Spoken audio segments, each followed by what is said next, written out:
sekecil apa? Faman ya'mal mithqala dzarratin khairan yarah, sebesar biji sawi.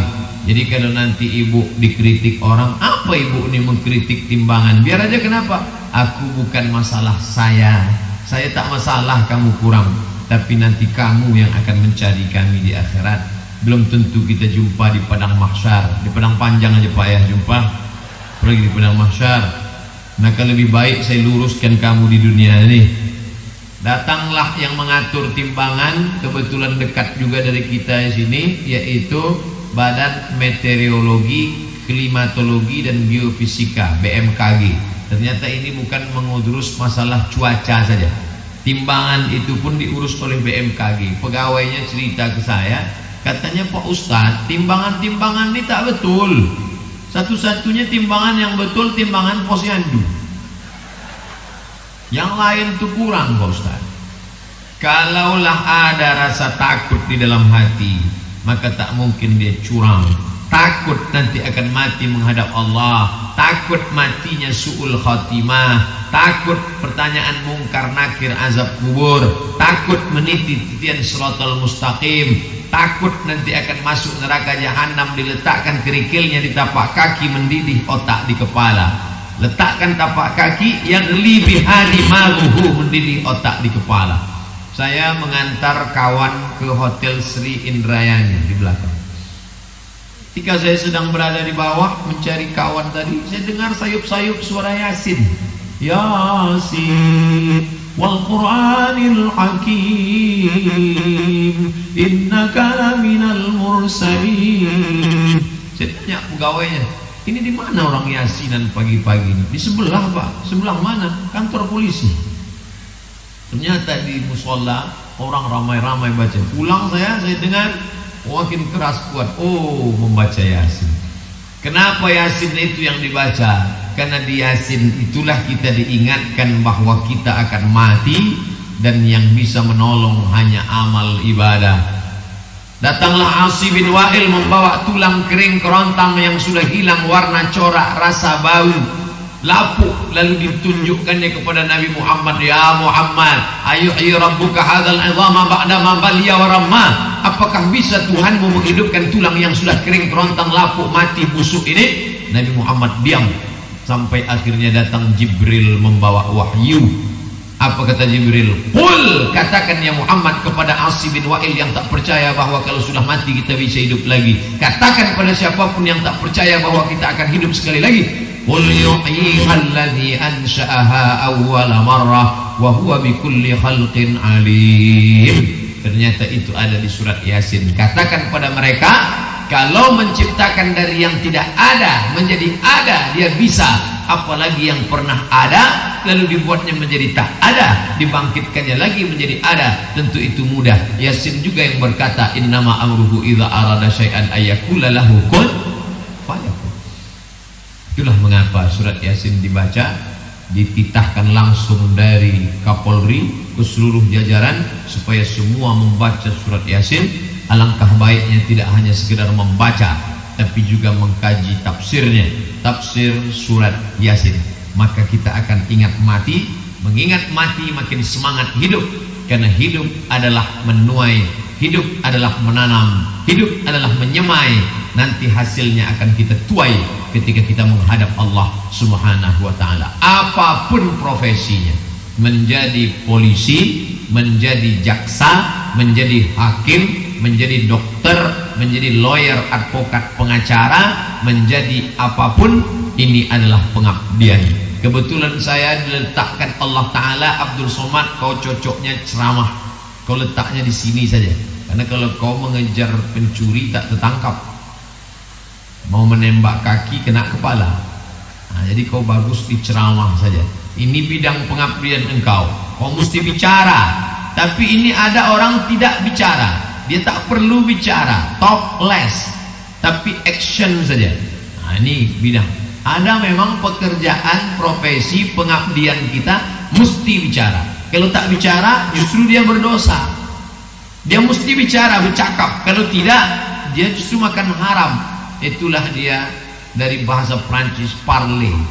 Je ne parle pas français. Saya tak bisa bahasa Prancis. Parle anglais arabe. Bisanya bahasa Inggris dan Arab. Parle artinya ngomong. Orang yang duduk di situ harus ngomong. Di mana? Parlemen. Parlemen. Parle ngomong, men parlemen. Orang yang duduk di situ mesti ngomong. Makanya kalau dia tak ngomong, tidur, justru dia berdosa. Tapi ada orang yang tak boleh ngomong, karena kalau dia ngomong kerjanya tak selesai. Itulah tukang. Maka bapak ibu kalau ada tukang di rumah masang batu bata, jangan diajak ngomong. Satu batu itu aja pukul-pukul tak selesai. Nah, jadi jangan kita katakan yang ngomong itu yang beribadah, yang ngomong itu yang berdakwah. Tidak. Nampaknya mereka tidak ngomong, tapi suara saya ini bisa sampai ke telinga bapak ibu karena mereka. Siapa mereka? Itulah yang menyetel mikrofon tadi. Waktu saya naik ke atas tak berbunyi. Begitu disetelkannya, oke, yang tengah siap, barulah assalamualaikum.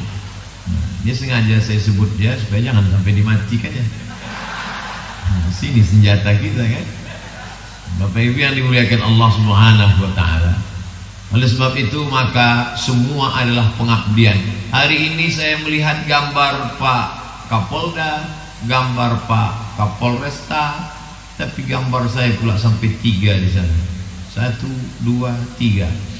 Siapa yang berjasa ini? Digital printing.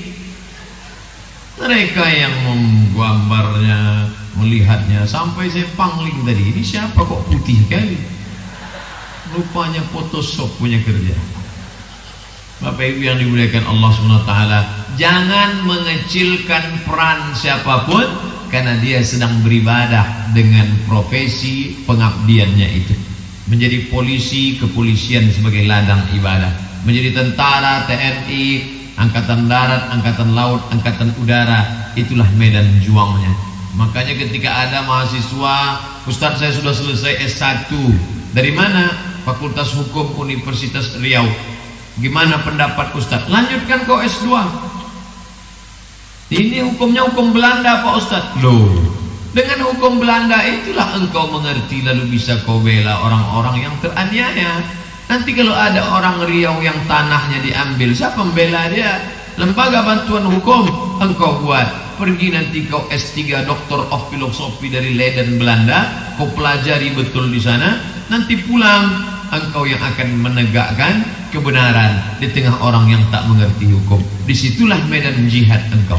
Jadi kita tidak mematok kalau ceramah dapat pahala, kalau mengatur lalu lintas tidak berpahala, kalau beri kurtum berpahala, kalau mengamankan pilkada damai tidak berpahala. Padahal ini semua adalah medan pengabdian. Hanya tempatnya saja yang berbeda-beda. Dengan syarat diniatkan karena Allah Subhanahu wa ta'ala. Hanya saja kalau bapak-bapak nanti nanya saya setelah selesai acara, Ustaz, niatnya gimana? Niat apa? Kalau puasa kan ada nawaitu soma qadin an ada ifar di syahri Ramadan hadis sanatillahi ta'ala. Mengamankan pilkada ini apa ada nawaitunya juga? Nawaitu mengamankan pilkada lillahi ta'ala. Tak perlu diucapkan di mulut karena Allah tahu apa yang terbersit di hati. Wa na'lamu ma tuwaswisu bihi nafsuh. Kami tahu apa yang berbisik-bisik dalam hatimu. Wa nahnu aqrabu ilaihi min hablil warid. Kami tahu walaupun itu berbisik dalam hatimu karena kami lebih dekat daripada urat lehermu sendiri. Bapak Ibu yang dimuliakan Allah, ibadah ini ada 2. Yang pertama ibadah badan. Sholat tadi di masjid, maghrib, isya berjamaah, badan. Habis itu membaca Quran agak 1 muka surat 2 halaman, badan. Habis itu berzikir subhanallah, subhanallah, subhanallah, subhanallah, badan. Habis itu berdoa, Allahumma inna nas'aluka salamatan fid din, badan. Tawaf, badan. Sa'i dari Safa ke Marwah, badan. Tapi ada pula ibadah ini bukan badan, yaitu ibadah harta. Itulah dia 7. Zakat, wakaf, infak, sedekah, wasiat, hibah, ghanimah, harta rampasan perang. 7 ibadah harta. Tadi saya tengok ada kotak yang mau disebarkan. Nampaknya kotak itu udah penuh lalu ditarik langsung ke dalam. Kabarnya hasil dari kotak ini akan dikirimkan ke suku Talang Mama, yang saya setiap 6 bulan sekali ke sana. Dari Pekanbaru ini kalau bapak ibu mau pergi naik mobil 5 jam sampai ke Balilas, tinggalkan jalan aspal, masuk jalan tanah, masuklah kita ke Seberida sampai ke tepi sungai. Kami 5 jam, insya Allah pakai patwal bisa 3 jam, apalagi supirnya Valentino Rossi, cepat insya Allah. Sampai di sana tinggalkan kendaraan, masuk ke dalam, naik sampan, terakhir kami masuk 7 jam. Berangkat jam 9, 10, 11, 12, 1, 2, 3, 4. Jam 4 sore baru sampai ke dalam. Acara kita penggalangan dana 125 juta pemberian dari PP Pemuda Pancasila di GOR.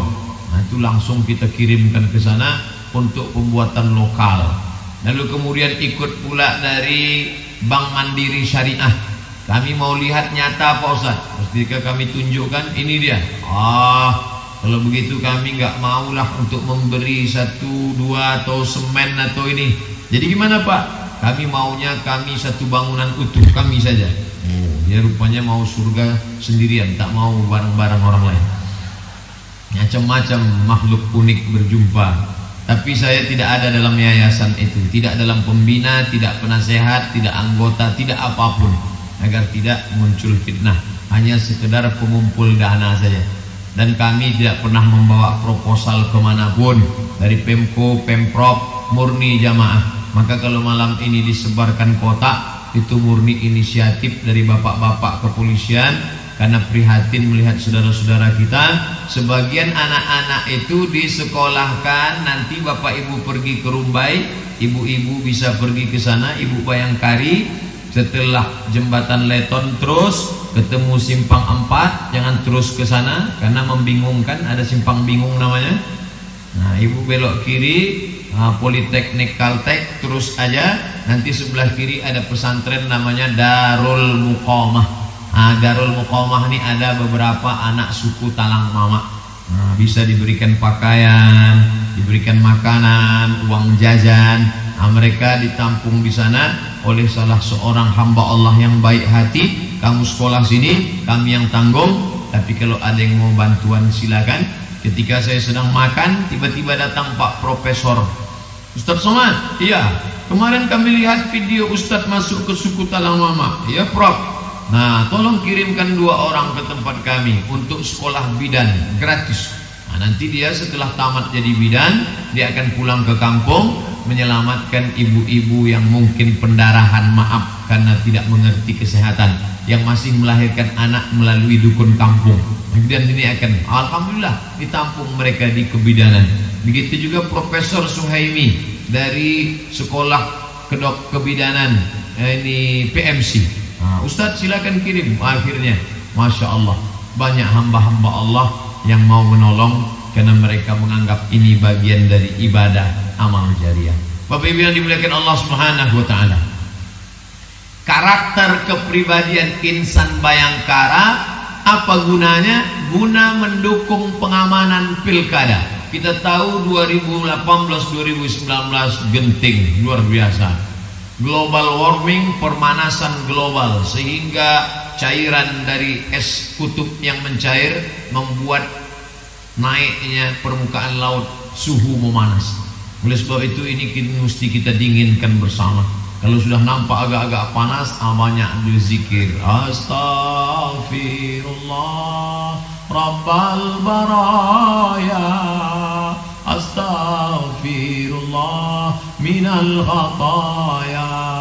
Ustaz-ustaz yang mendinginkan, Ustaz Arifin Ilham, Gim mendinginkan. Walaupun ibu-ibu ada juga yang tak dingin gitu. Jadi alhamdulillah saya dengan TGB, dengan Gim, dengan Ustaz Arifin Ilham, dengan ramai. Ini umat ini harus terus kita bina. Kalau tidak, na'udzubillah, kita selamatkan dari hoax, kita selamatkan dari hoax, kita selamatkan dari ujaran kebencian, kita selamatkan dari permusuhan. harus ditegakkan kepastian hukum untuk menghilangkan fitnah-fitnah. Jangan ada dusta, jangan ada fitnah. Insyaallah akan menjadi negeri baldatun thayyibatun wa rabbun ghafur insyaallah. Dengan doa kita bersama. Bapak Ibu yang dimuliakan Allah Subhanahu wa taala, saya ditemukan Allah dengan makhluk-makhluk yang unik selama perjalanan dakwah ini. Jauh berjalan banyak dilihat, lama hidup banyak dirasa, macam-macam dilihat. Ada orang yang mengadu ke saya, Ustadz Somad, ini baru saya ketemu dengan Bapak Hakim, saya minta dia supaya meringankan hukuman ini. Saya bawakan duit, dia tak terima. Saya tengok anaknya suka kucing Anggora, saya bawakan kucing, tak juga diterimanya. Rupanya masih ada makhluk-makhluk yang unik luar biasa. Ada pula Bapak kepolisian selama tugas di Polda Riau tidak pernah sholat subuh di masjid yang sama. Subuh ini masjid ini, subuh ini masjid ini, subuh ini masjid ini. Dari sejak hari awal tugas sampai pindah ke tempat lain, terus pindah-pindah masjid, sehingga masjid-masjid ramai. Rupanya bapak-bapak kepolisian tak perlu kultum, tak perlu ceramah, sholat saja dia di situ, orang sudah melihat. Oh, masa kita yang tak berseragam tak sholat? Bapak tu aja berseragam sholat, kita kok tak sholat? Akhirnya ramai-ramai. Bapak-bapak kepolisian kalau sholat, saya mudah untuk mengasih contoh ke adik-adik mahasiswa, anak-anak remaja, anak-anak muda. Tengok tu, bapak tu aja berseragam sholat, kalian ni kenapa tak sholat? Ini luar biasa. Tapi bapak juga akan bisa menjadi contoh yang, kenapa kalian tak sholat? Bapak tu aja tak sholat, tak boleh kan? Jadi menjadi contoh yang luar biasa. Alhamdulillah selama dalam perjalanan ini dipertemukan dengan orang-orang yang beribadah, baik ibadah badan maupun ibadah harta. Ibadah badan sudah, ibadah harta sudah, tapi ada ibadah satu lagi, yaitu ibadah hati. Apa itu ibadah hati? Menahan marah, menahan dendam, menahan emosi, menghilangkan sum'ah, busuk hati, kagum pada diri sendiri, merasa lebih diri hebat dari orang lain, angkuh, sombong. Ini ibadah. Maka kalau selamatlah kita dengan 3 ibadah, ibadah badannya baik, ibadah hartanya baik, ibadah hatinya baik, maka insyaallah yauma la yanfa'u malun, hari itu tak ada guna mal, harta, wala banun, tak ada guna anak, illa man atallah, kecuali orang-orang yang datang menghadap Allah di qalbin salim, dengan hati yang bersih, dengan hati yang salim, dengan hati yang tidak bernoda. Tapi siapalah yang tak bersalah di dunia ini? Kalau ada orang mengatakan, saya ni ustaz, saya tak ada salah, saya tak pernah silap, saya tak pernah berdosa, maka saat itu dia sedang silap, salah dan berdosa. Kullu bani Adam khata'un, semua anak cucu keturunan Adam ini orang-orang yang bersalah. Tapi orang yang bersalah yang paling baik adalah wa khairul khata'in at-tawwabun, sebaik-baik orang yang bersalah, orang-orang yang bertaubat kepada Allah Subhanahu wa taala. Saya dengan ilmu yang ada pada saya mengajak umat untuk menggunakan telinga, karena telinga akan ditanya inna sam'a, pendengaran, wal basar, penglihatan, wal fuad, hati dan pikiran. Bapak Ibu jamaah Riau sekalian, dalam rangka pilkada pemilihan pemimpin kepala daerah Provinsi Riau, gunakan telinga, dengar informasi yang benar. Gunakan mata, pandang baik-baik. Gunakan hati, renung dan pikiran. Jangan lupa istikharah. Usalli sunnatal istikharah rak'ataini lillahi ta'ala. Tentukan pilihan pada hari H, maka cobloslah sesuai dengan keyakinan yang berangkat dari pendengaran, penglihatan, bukan karena money politik, karena uang riswah, bukan pula karena black campaign, karena kampanye hitam yang memburuk-burukkan orang. Itu selalu saya sampaikan. Sampai April 2019 barulah kita selesai. Bapak merasakan hangat panas oksigen itu, saya pun juga ikut merasakannya. Pergilah kami reuni ke Bekasi. Kebetulan yang ngundang teman saya, angkatan tahun 98. Kami sama-sama ke Mesir. Lalu ketika ketemu, yang laki-laki ketemu, yang perempuan ketemu, akhirnya pertanyaannya karena sudah lama tak ketemu, anaknya berapa? Ada satu yang iseng, istrinya berapa? Lalu yang satu ini iseng mancing-mancing, akhirnya foto. Kami pun ramai-ramai lah berfoto begini. Foto pagi di Bekasi, sore sudah sampai Pekanbaru. Lalu banyaklah WA masuk ke saya, Ustadz Somad tolong jangan berkampanye untuk calon tertentu. Saya bingung, kamu ini ngomong apa? Ini foto Ustadz tadi kampanye. Yang mana? Ini astagfirullahaladzim, fitnah-fitnah bersebaran. Ini bukan kampanye. Terus kawan-kawan saya ngajak kampanye poligami bini 4. Saya tak setuju. Kenapa Ustaz angkat? Gak enak sama yang lain, saya bilang. Yang perempuan marah-marah, yang laki-laki senyum-senyum. Oh begitu ceritanya. Iya, ini acaranya di Bekasi, acara reuni, saya katakan. Begitu cepatnya fitnah. Oleh sebab itu bapak-bapak yang memang di bidang keamanan merasakan gesekan-gesekan, maka ini tanggung jawab kita bersama. Kita amankan, kita tentramkan, kita damaikan, sampai pada akhirnya terpilihlah anak bangsa yang terbaik di antara yang baik. Semuanya baik, baik, baik, tapi tentunya ada yang terbaik. Dengan pilihan itu, setelah itu semuanya menerima, kita akan damai, kita akan tenang, kita akan tentram. Apa yang bisa kita lakukan kalau kita tercabik-cabik, terhancur, terprovokasi? Bapak Ibu yang dimuliakan Allah Subhanahu wa taala, maka Bapak pun akan bisa memberikan kultum, kuliah 7 menit. Ketika melihat bergejolak keadaan, Bapak bisa menenangkan dengan solawatnya, dengan bacaan Al-Qur'annya, dengan solat berjamaahnya. Dan jangan lupa ad-doa silahul mu'min, doa senjata orang beriman. Lalu bagaimana dengan ibu-ibu Bayangkari? Apa perannya dalam menenangkan pilkada ini? Mereka berdoa dari rumah. Doa ibu-ibu ini luar biasa. Ternyata di balik bapak-bapak yang perkasa, di balik itu ada wanita yang luar biasa. Malam ini mereka hadir bersama kita. Tapi saya tak boleh lama-lama menoleh ke sana, karena bapak-bapak polisi ini kita harus menjaga kebersamaan kita. Jangan sampai nanti ustadz tuh ceramah, ibu tuh jadi tengoknya. Senior juga ustadznya, senang istri orang. Na'udzubillah. Bapak Ibu yang dimuliakan Allah Subhanahu wa taala, hampir tidak ada orang yang tidak berperan